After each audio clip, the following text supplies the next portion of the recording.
সাবেক সচিব আবু আলম শহীদ খানকে গ্রেপ্তার করা হয়েছে আজ সোমবার ৮ আগস্ট রাজধানীর ইস্কাটন এলাকা থেকে।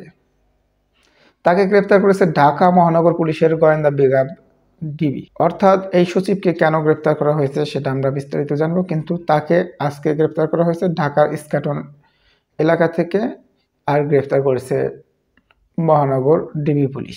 ডিবির যুগ্ম কমিশনার মোহাম্মদ নাসিরুল ইসলাম এই তথ্য নিশ্চিত করে জানান, ইস্কাটনের একটি ভবন থেকে সাবেক সচিবকে গ্রেপ্তার করা হয়েছে। অর্থাৎ ইস্কাটন এরিয়ার একটা ভবন থেকে তাকে গ্রেপ্তার করেছে ডিবি। এই তথ্যটি নিশ্চিত করেছেন যুগ্ম কমিশনার মোহাম্মদ নাসিরুল ইসলাম। কোন মামলায় সাবেক সচিব আবু আলম শহীদ খানকে গ্রেপ্তার করা হয়েছে তা তাৎক্ষণিকভাবে জানা যায়নি। এদিকে ডিবির এক বার্তায় সাবেক সচিব আবু আলম শহীদ খানকে গ্রেপ্তারের বিষয়টি নিশ্চিত করা হয়েছে। এতে জানানো হয়, রাজধানীতে মঞ্চ ৭১ এর সঙ্গে ষড়যন্ত্রের সংশ্লিষ্টতার অভিযোগে তাকে গ্রেপ্তার করা হয়।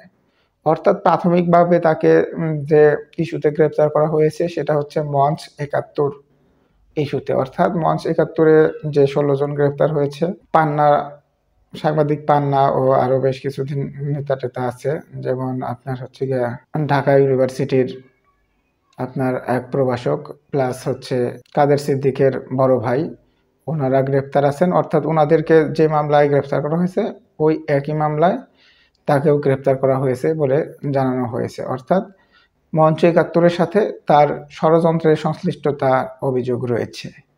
এছাড়া রাজধানীতে ঝটিকা মিছিলের অংশগ্রহণকারী ৫ জনকে গ্রেপ্তার করা হয়েছে এবং ওনার সাথে আরও ৫ জনকে গ্রেপ্তার করা হয়েছে যারা হচ্ছে রাজধানীতে আওয়ামী লীগের ঝটিকা মিছিলে অংশগ্রহণ করেছিল। অর্থাৎ ফুরুত ফারুত মিছিল যেটাকে বলে, যেটা বিএনপির এক নেতা, সিনিয়র নেতা সালাউদ্দিন আহমেদ সাহেব, সে বলেছেন যে বিএনপির এক জায়গায় বলে জয় আর ১.৫ কিলোমিটার দূরে যায় বলে বাংলা। অর্থাৎ দৌড়ের উপর থাকে সবসময়, দৌড়ের উপর থেকে যারা মিছিল করেছিল ওই ধরনের মিছিলের কথা এখানে বলা হয়েছে। দর্শক, এই ঝটিকা মিছিলের অংশগ্রহণকারী ৫ জনকে গ্রেপ্তার করা হয়েছে। দর্শক, এই সাবেক সচিবকে গ্রেপ্তার করার প্রাথমিক কারণ হিসাবে মঞ্চ ৭১-এর সাথে ষড়যন্ত্রের সংশ্লিষ্টতা কথা বলা হয়েছে। তবে প্রাথমিকভাবে পুরোপুরি আসলে কি কারণে কোন মামলায় তাকে গ্রেপ্তার করা হয়েছে এটা এখনো জানা যায়নি। পরবর্তীতে জানানো হবে অথবা জানা যাবে।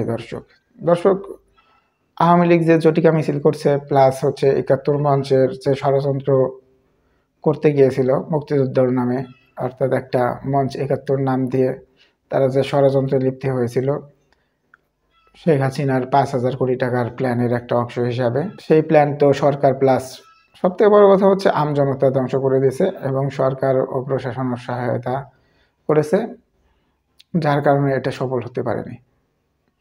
দর্শক, এই বিষয়ে আপনার কোনো অভিমত থাকলে অবশ্যই কমেন্টসে জানাবেন। ধন্যবাদ সকলকে।